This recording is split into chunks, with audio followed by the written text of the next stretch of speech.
Well, thanks to everyone who is here. A huge sense of gratitude for anyone that attended this today, because the work that this took to get to this location is almost 3 years. And I can't even begin to explain to you all the bells and whistles that had to get tied to get to the point where we are now. Jim Martin, Henry Marks, Phil Latham, Gabe Torres, some of the people that brought us to this point. Thank you.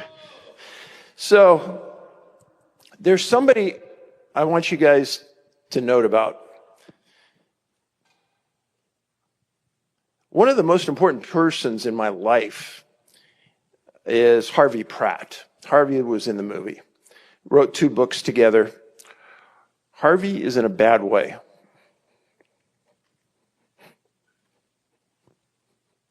Very bad way.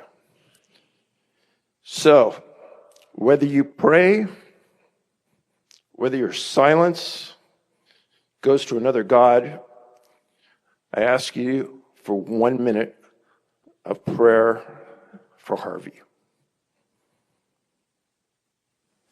Thank you. So, let's get going on this.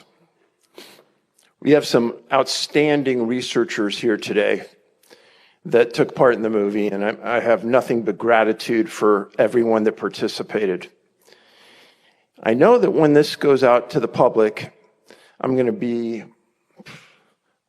to take massive amount of assault on what was brought up here in the movie. And the ape or gorilla side has threatened me to the point before where I couldn't do a conference in Kelso, Washington because of death threats. The Bigfoot community can be really tough. Not you, because you guys are some of the nicest people I've ever met. And many comments today that everyone who was dealt with that audience has just been filled with kindness. I talk about the kindness revolution. That's what gratitude is, and you guys showed all that today. Thank you. So, one of the things that Jim Myers said in the movie is that it's like the Republicans and the Democrats, opposing views on the topic. Well, the biggest source of information in the Bigfoot world, by many people, is the BFRO. And we have 2 people in the audience that were at the very top tier of BFRO. And I'm going to call them up, and we're going to talk. And since BFRO is that center point of the most sightings in the U.S. that people can go and read about, but are you reading facts? Or are you reading what they want you to believe? So the first person I want to call up is Joe Hauser, the owner of the Montana Vortex. Come on up, Joe.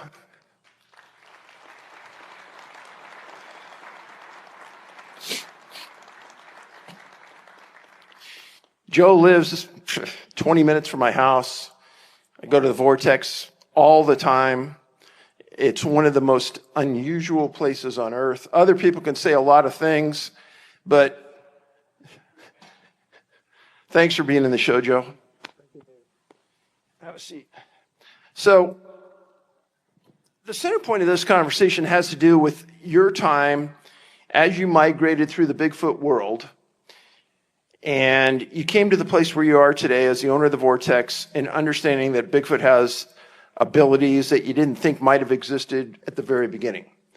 One thing that I say at conferences is that I have never met anyone that started on the paranormal side of Bigfoot and migrated to the ape side of Bigfoot.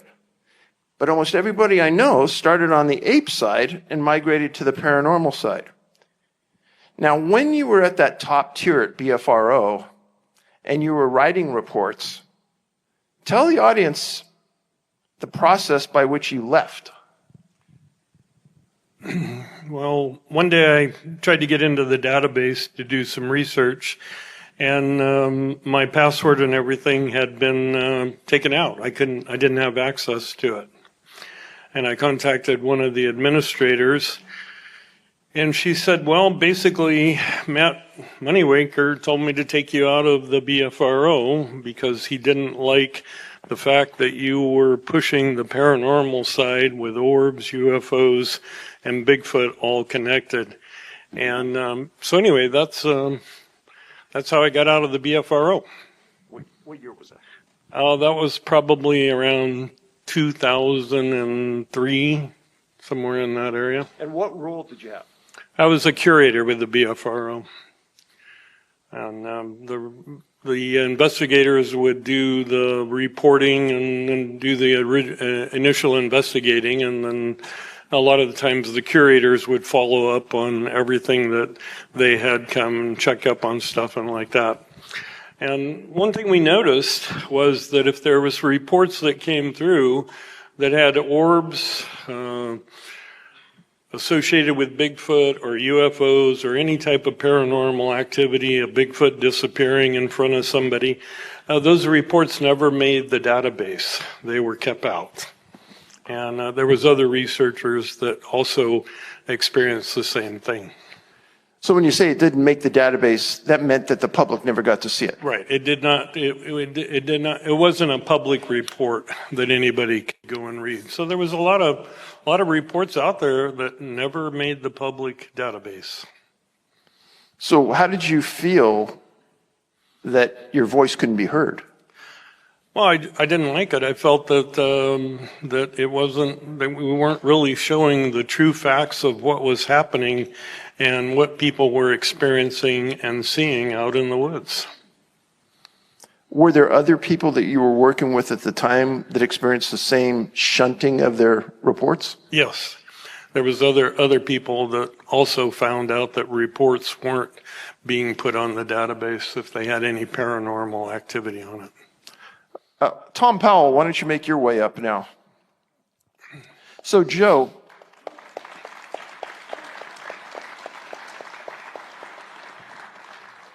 that was the first time you saw the movie. That was the first time I saw the movie. I thought it was great. What do you guys think?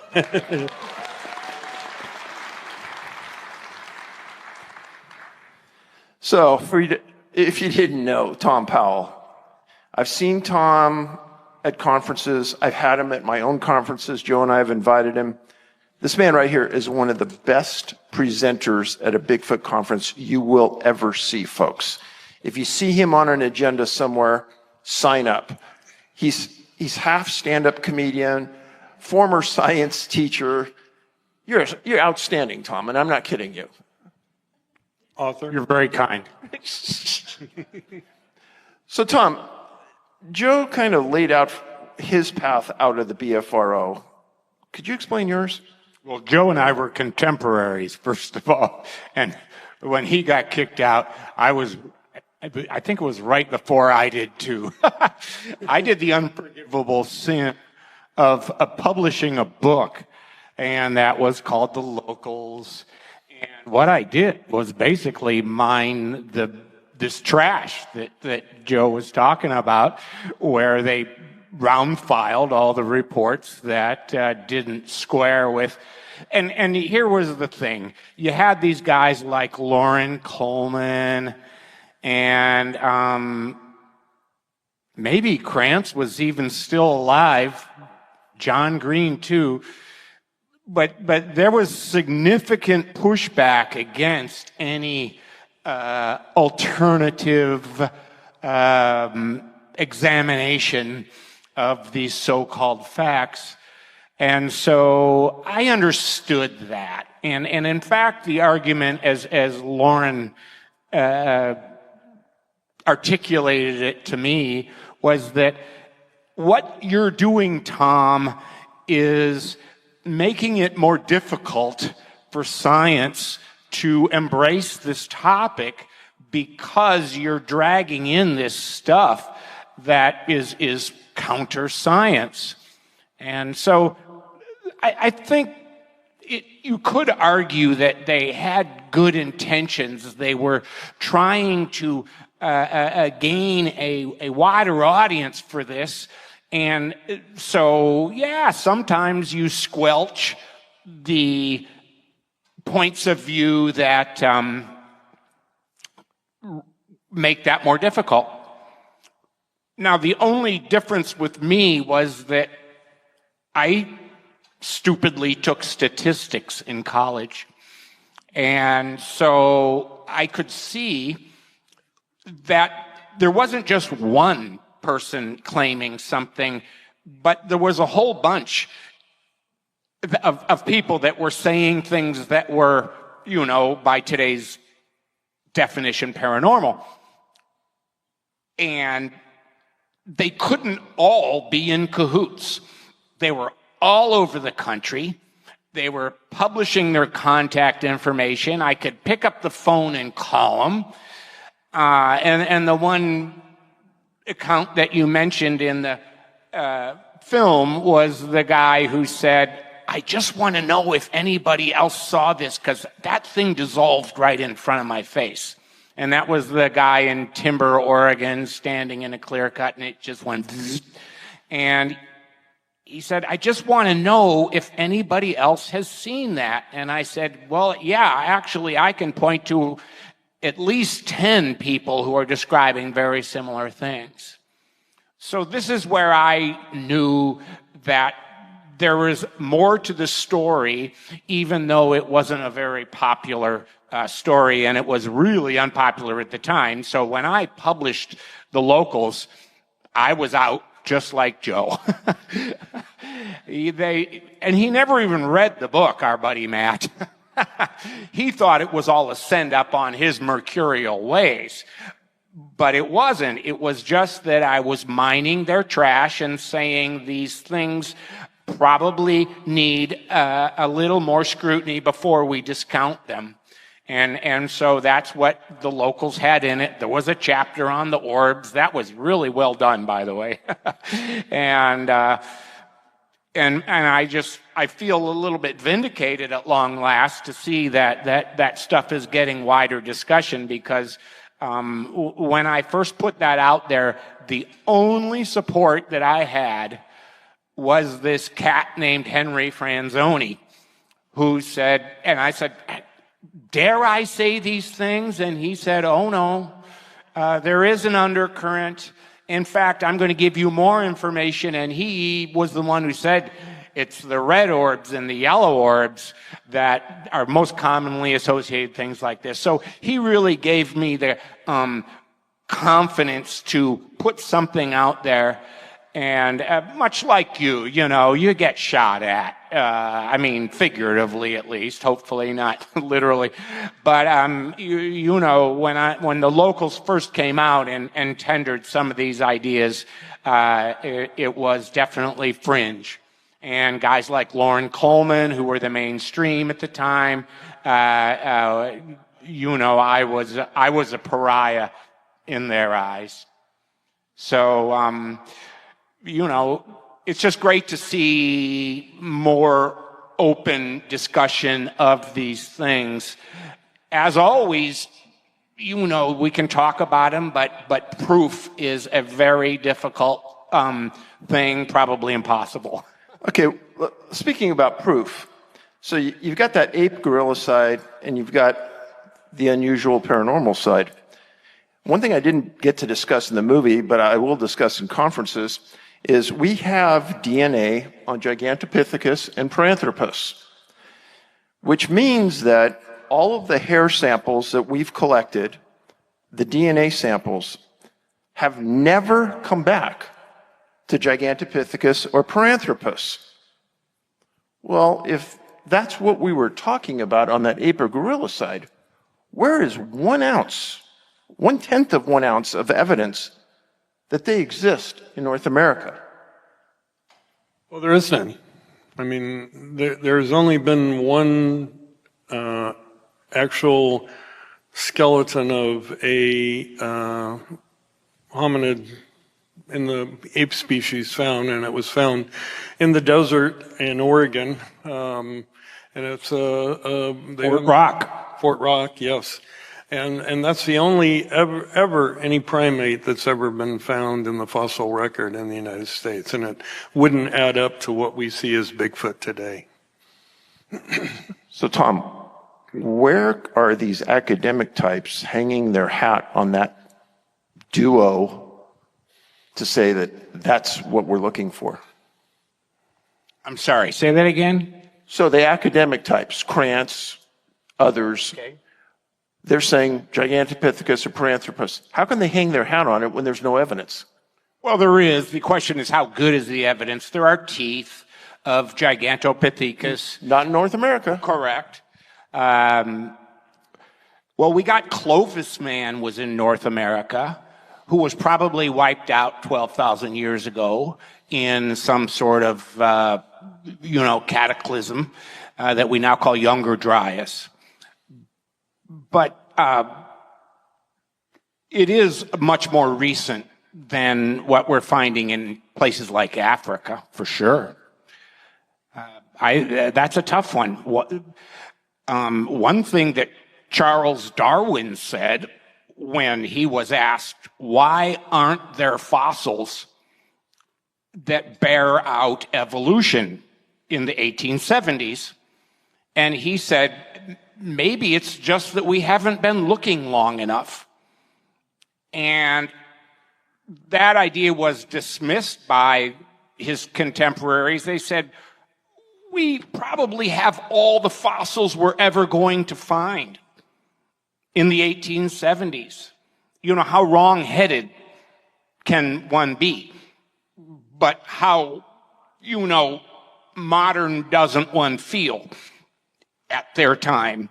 And so when finally this guy, Thomas Condon, who was a minister, oddly enough, in the Dalles, Oregon, found the evolution of horse foot or toe, the fossils that showed the evolution of the horse from 5 toes to walking on a single toe, which is what all horses do today. Thomas Condon brought those fossils to Charles Darwin, and Charles Darwin wrote him a letter and said, thank you, you saved my butt, because they were saying that there was no fossils and there never would be any found, and you found them, and you're a man of the cloth. And of course his other ministers turned to him and said, what are you doing? And he said, I just call them like I see them. I dig them out of the ground and I run from the Native Americans to get them to science. And whatever happens after that is not up to me. So you guys both know that giant skeletons have been found in North America. Indeed. Yes. Lovelock Caves. And in Montana, too. Mm-hmm. Yep. And throughout the East Ohio area. So just so you know, in the book, Bigfoot, Wild Men, and Giants, I placed in there a series of articles from major newspapers across the U.S. when these giant skeletons were found. And the vast majority of the time, they went to the Smithsonian, who claim now they don't have any. They don't exist. Yes. Well, if Rob Alley is in here somewhere, he reminded me of the story of Ailes Hurlichka, who was the guy who buried all these fossils. And he was hired by John Wesley Powell in the late 1800s, no relation. And he was also the guy who first came up with this idea that all Indians migrated from the land bridge down through Alaska and so on. Anyway, Ailes Hurlichka was the head of the Smithsonian when all this material was being sent there. And if there's anybody who's probably the most, shall we say, culpable when it comes to burying all this scientific material, it was he. And he had an agenda. He had his idea of how anthropology happened, and this was flying against his paradigm, and that is probably a big reason. He was also into this eugenics thing, which had to do with this idea that white folks are somehow evolutionarily better and all of this foolishness that actually is an underpinning of Nazi philosophy. So, can we turn the house lights up and the stage lights down and have Marty come out? And what we're going to do, somebody could turn the lights off on us so I can see out there, and turn the house lights up. We're going to entertain some questions from you guys. So if you have something for them, me, now's your time to ask away. Marty has the mic. You have a question, raise your hand. Oh, come on. There we go. Movie wasn't that good. Okay. Should I stand up? Okay. Behind you. Oh, okay. Hi, Dave. I'm curious why some people in the Bigfoot community, whoever they may be, would be making death threats to you over a difference of opinion, I suppose, in whether it's a flesh and blood ape or something different or more supernatural. Like, if you just had a different opinion from them, then why do they feel the need to go to such great lengths to try to intimidate you or censor your speech? Do you think there's anything or any one organization behind these people that are up to these antics, these cowards? Can I do this? Just wondering. So the only thing that Dave did not present in this great piece of cinematography is this pushback that you sometimes experience as a researcher from some entity that you don't know where it's coming from. I had my mail searched. I can show you the sliced open envelopes that were retaped. I had, back in the days of landlines, I had my phones tapped, and the places that we were working with the residents to try to, find some documentation, they were tapped. There is pushback, and I'm pretty sure it's not the Sasquatch themselves, although that happens too. Whenever you study them, they study you, and this is an axiom of, spycraft, is that the spying goes both ways. But certainly there is an entity or set of entities, and we always assumed it was federal government, who knows, the alphabet soup boys. And the question is why? What is it? And he alluded to this in the movie. What's the big secret here that we aren't smart enough to know and understand? And I thought that was one of the best lines of the movie, because it spoke to this thing that we experience as researchers where we're being spied upon, and it feels a little bit threatening. I had things stolen from my house, and I don't know who it is, but it's definitely a part of it. I do think, too, that if you stare it down, it eventually, they get bored and go away. Maybe it's just intimidation is all that it is. But I think they want to see what we know. And toward that end, we always have this game we used to play at these conferences like this. And that is, amongst ourselves, the presenters, we would say, okay, find the government agent. You know there's one in the room. I think it's that guy at the end of the first row right there. I was thinking. But if anybody else wants to come up and say, I'll keep my mouth shut. But Tom, yeah, I know. Anyway, I know it's a joke. But there is a serious side to it. And another thing that Ron Moorhead often said, and that is, if you haven't had electronics failures in the field, you haven't been doing this very long.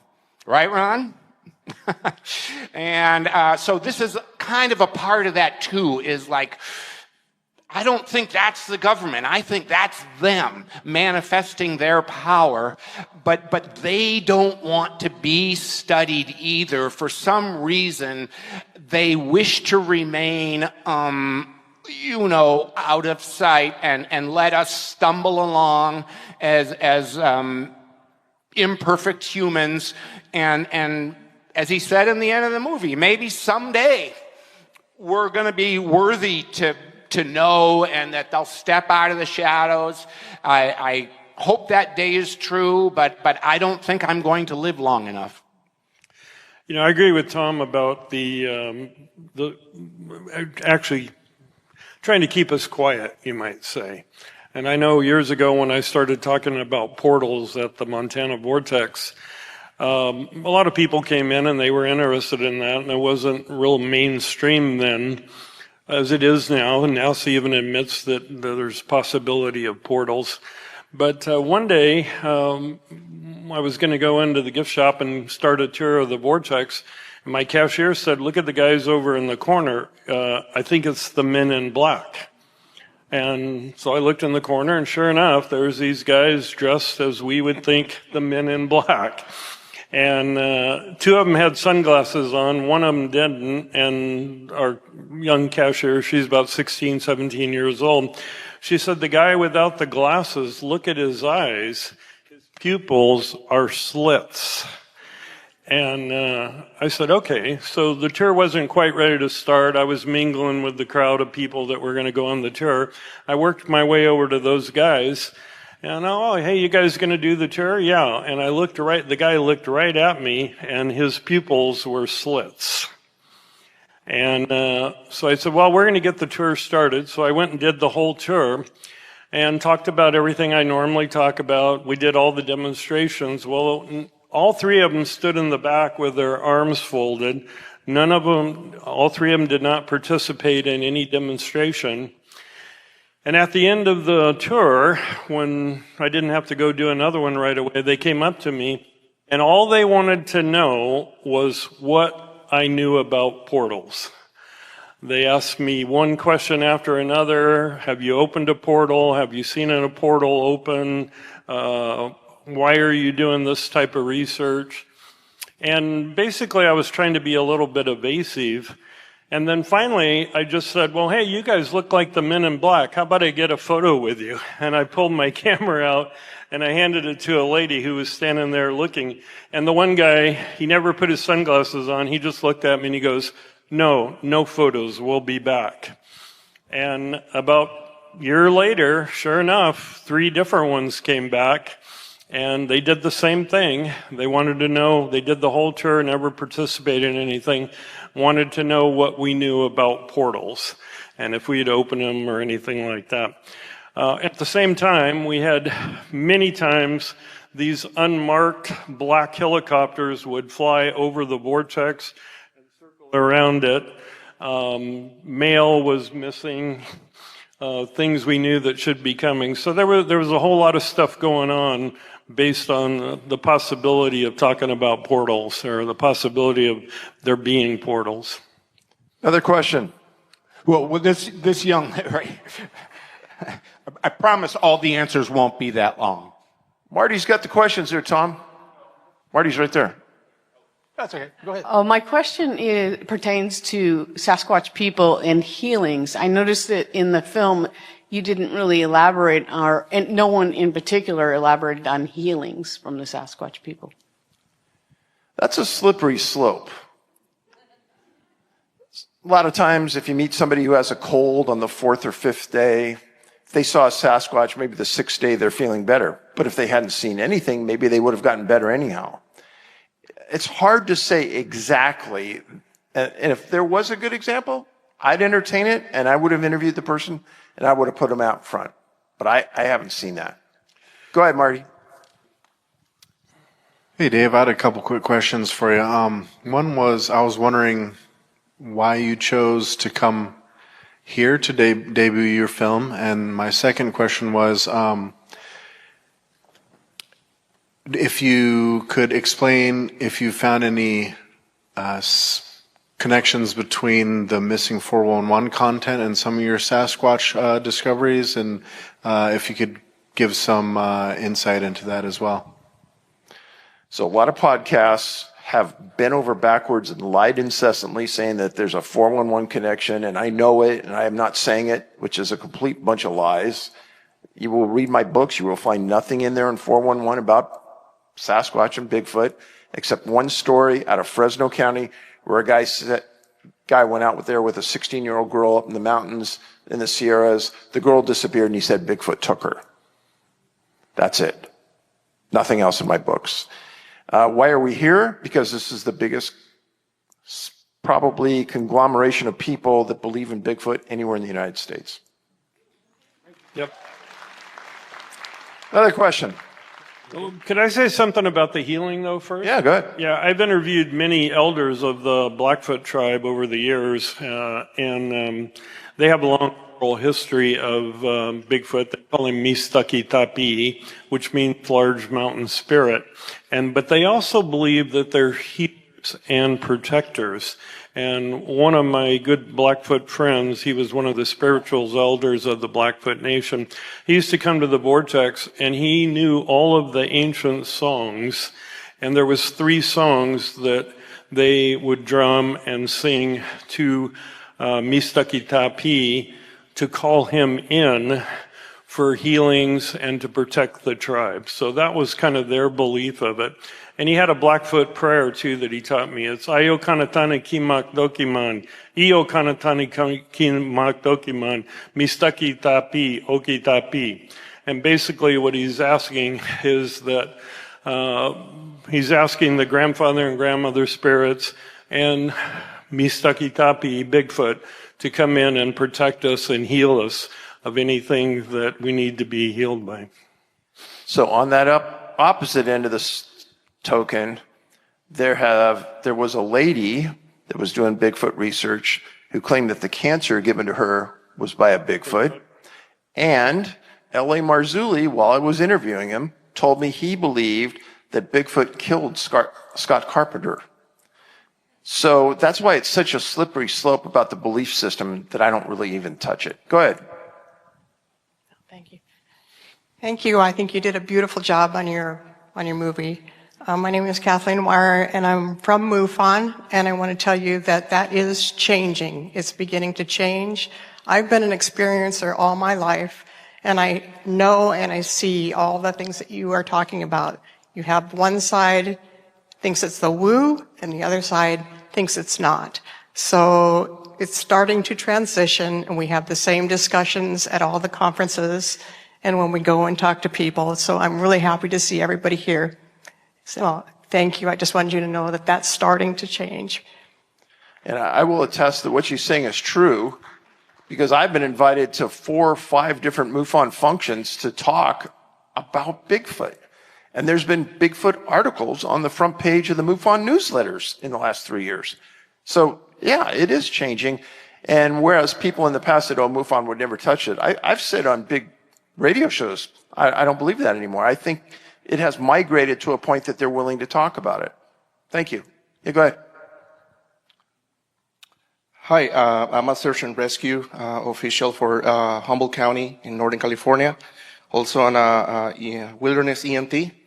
And I would like to ask you this. Are there patterns in location, time, or environmental conditions that correlate with signage suggesting a dimensional portal?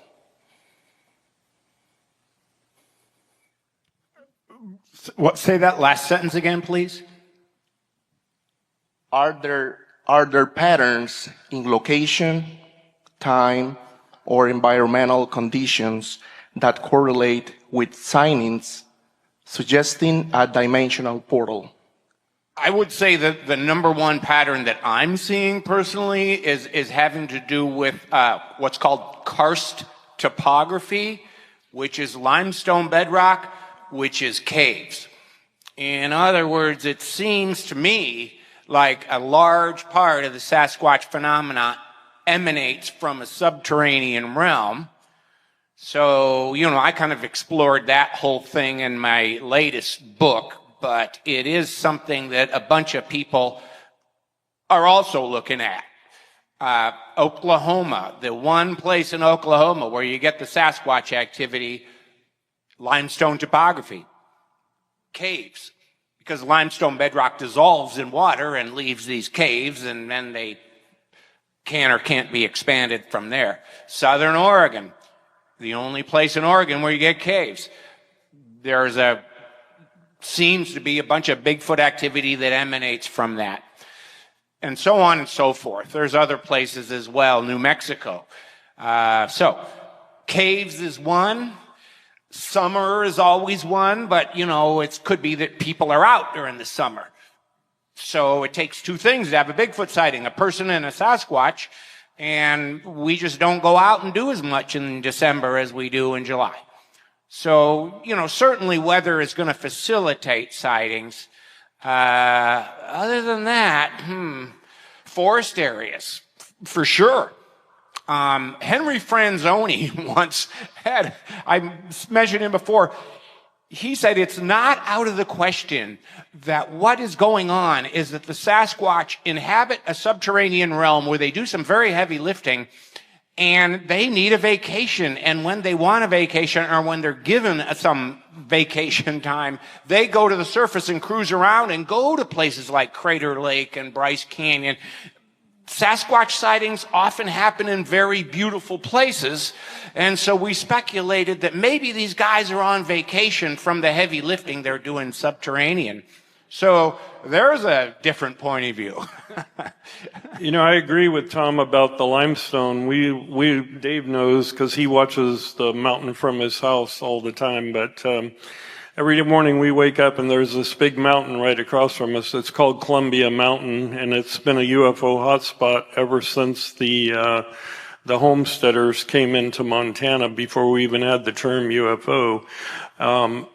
But it's all limestone. And we sit on part of the base of that mountain where the vortex is at, which is all limestone too. And we've had 11 sightings of Bigfoot on the ground, 6 by groups of tourists.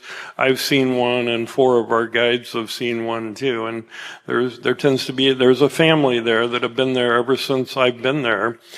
For 21 years, and we interact with them not on a regular basis. We're on their schedule, not on ours. But limestone is, I think, one of the things that is anywhere you go in the country. If there's limestone, you'll have UFOs, and you'll probably have Bigfoot sightings too. So it could be that these subterranean realms is where the UFO phenomenon and the Sasquatch phenomenon intersect. In which case, maybe some of these UFO sightings aren't actually from elsewhere in the galaxy or beyond, but rather the UFOs really represent a manifestation of a phenomenon that's just as terrestrial as we are.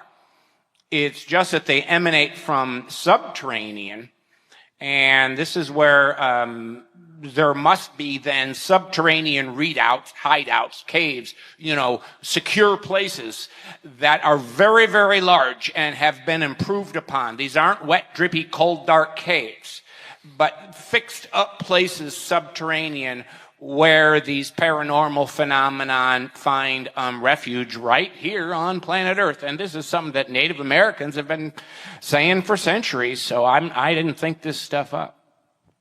Another question. Oh, hey, to segue on that, there's a couple questions here. One is, what do the three of you think? Thank you, Dave, for all your hard work, by the way. What do the three of you think about, what does the federal government know about Bigfoot? Because what we're talking about with your segue there, Tom, is a lot of that's federal land. And your maps of Bigfoot congregations in the United States seems to all be around federal land. And do you guys have any comments about perhaps the logistics? I mean, for several thousand Bigfoot to be in the country, there's got to be remnants of their community, their logistics, their families, when they die. Where's all of that activity? So some of this, where is it? Where is it? It's got to be under federal land, and it's got to be somehow protected. I like your underground stuff. So think about this statement. The government, our government, will never admit to what they can't control. Think about that. Personally, I don't think you're ever going to have complete disclosure on UFOs. And I personally believe that some of the UFO researchers out there know as much, if not more, than our government does on the topic. And the example of that is Skinwalker Ranch. Our government spent $20 million to Bigelow to come study the UFOs and the surrounding phenomena on the ranch for a number of years. Why would they do that if they had all the answers? And then on Bigfoot, if they knew what Bigfoot was and they knew that they couldn't control it, why would they ever admit that they knew anything? And Tom had acquired some paperwork from the government on Bigfoot before. I had filed a series of Freedom of Information Act requests on a case coming out of a national park where a naturalist, one of the chief scientists in the park, saw Bigfoot cross in front of it. This came from 2 national park police officers that were there that saw him writing the report, and he told them what happened. National Park Service says that those reports don't exist, never existed. So, a dead end. But why would they not admit it? I think it's because they can't get their hands around it. They can't study it per se. It's my own personal thought. The fact that you asked that question means I have to withdraw my accusation you're not the federal agent in the room. Some say, I've been told, Scott Nelson said to me once, there is an office in the Pentagon for everything. Now, of course, what is the rest of our need to know? You know, once it goes in the Pentagon, it doesn't come out. But, you know, it's easy to suppose that if these properties of the Sasquatch species, if they are, their capabilities would certainly have tactical value if we could figure out how to harness them and do them ourselves.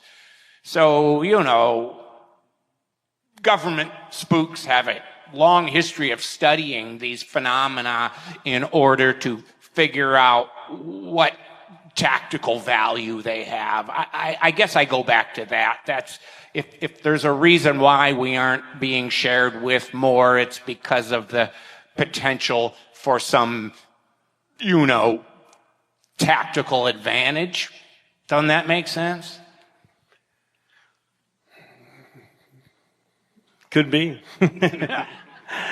Well, I can't say he's my friend, but we've kind of touched base a few times. He lives down the road from us, and Dave and I met him one night in a restaurant in Columbia Falls. It's Robert Bigelow.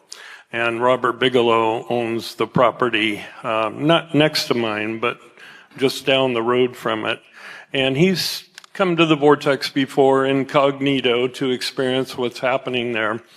And year before last, he came in, brought some people in for a tour and stuff. And I got an opportunity to talk to him, and I've talked to him since then a couple different times. And he would love this conference today. He absolutely loves paranormal stuff. He started when he was a kid. If you've read it, looked at any of the interviews he's done, and he could talk about it all night long.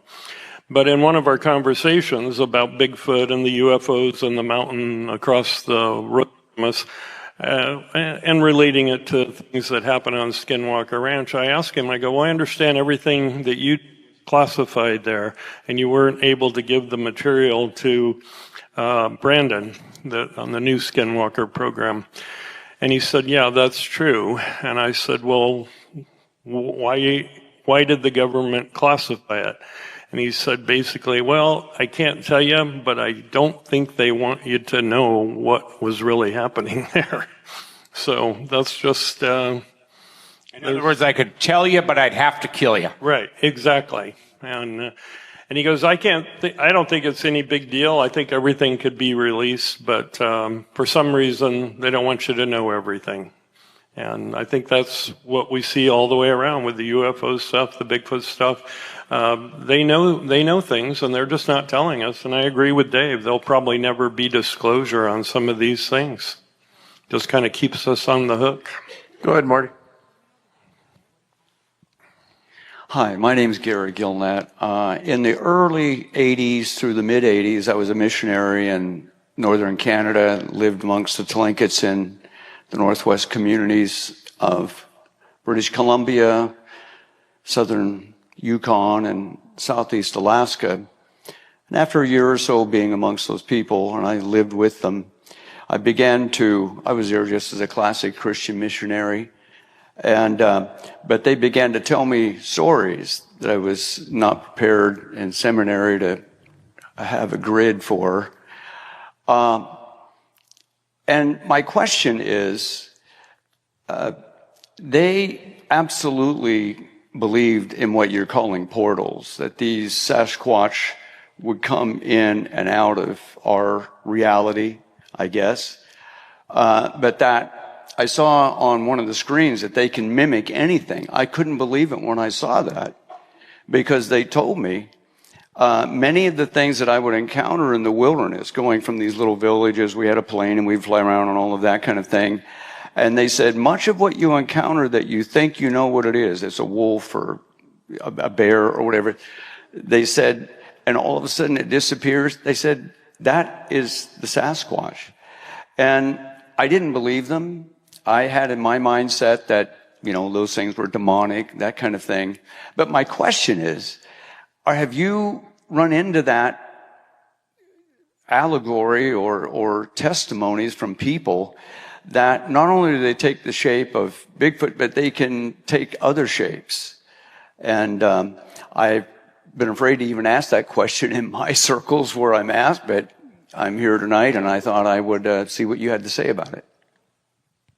Tell them that story about turning into a wolf. Well, Ron, your daughter, Rhonda, I think she has told this story to you.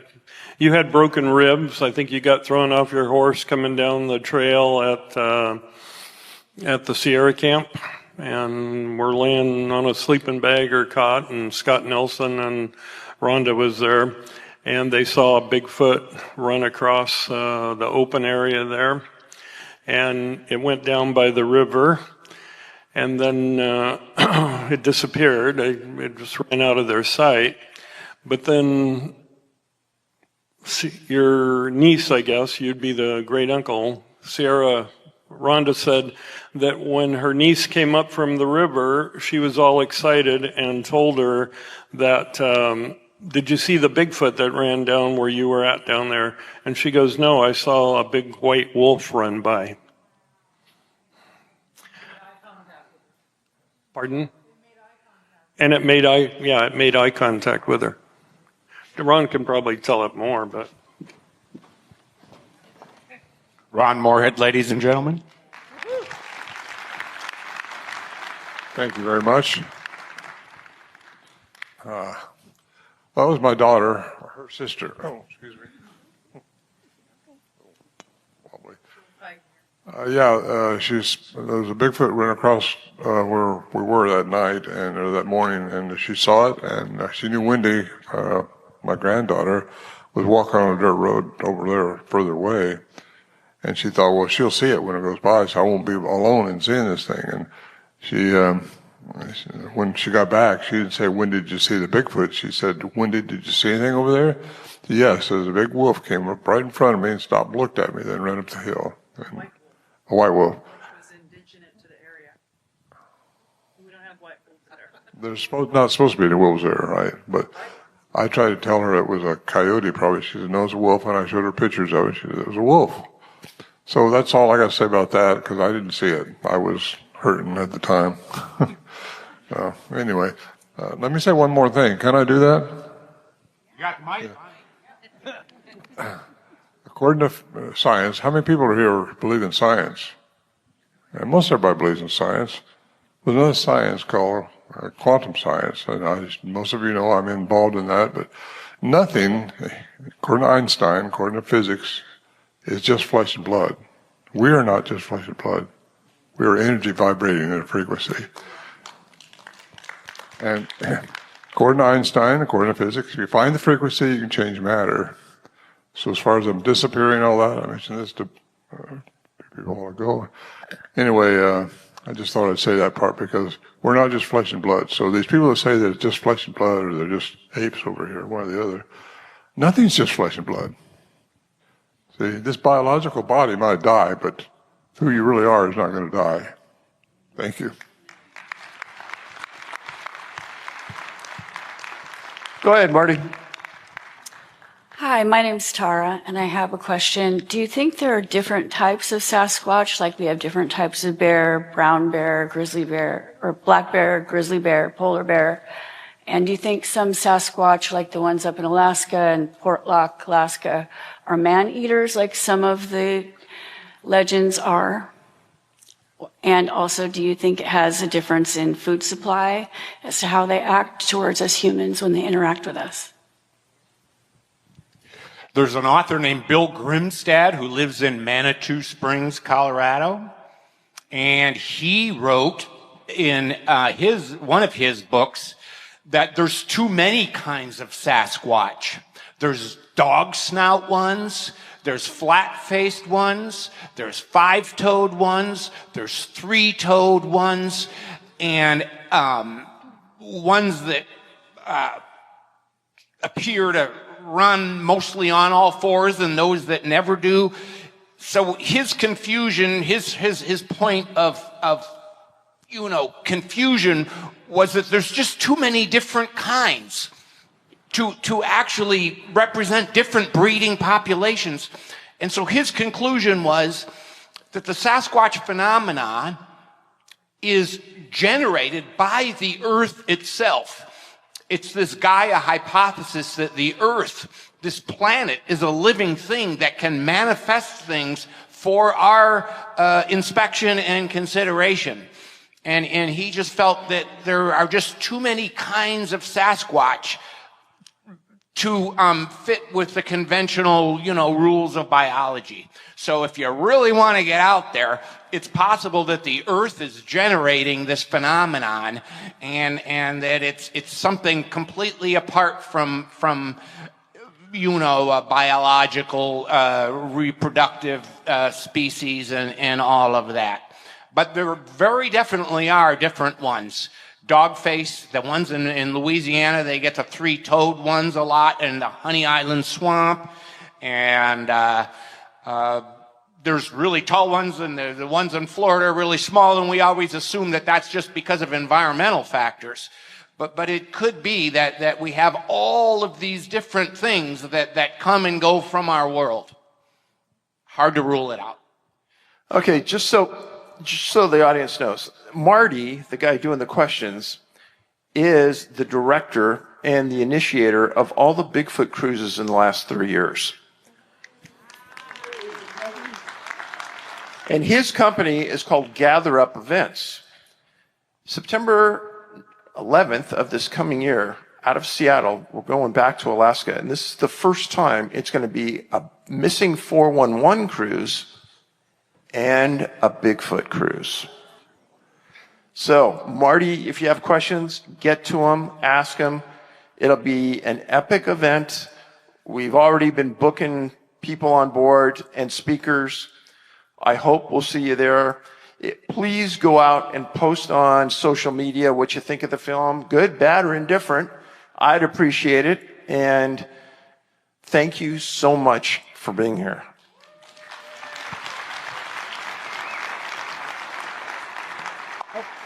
We almost made it.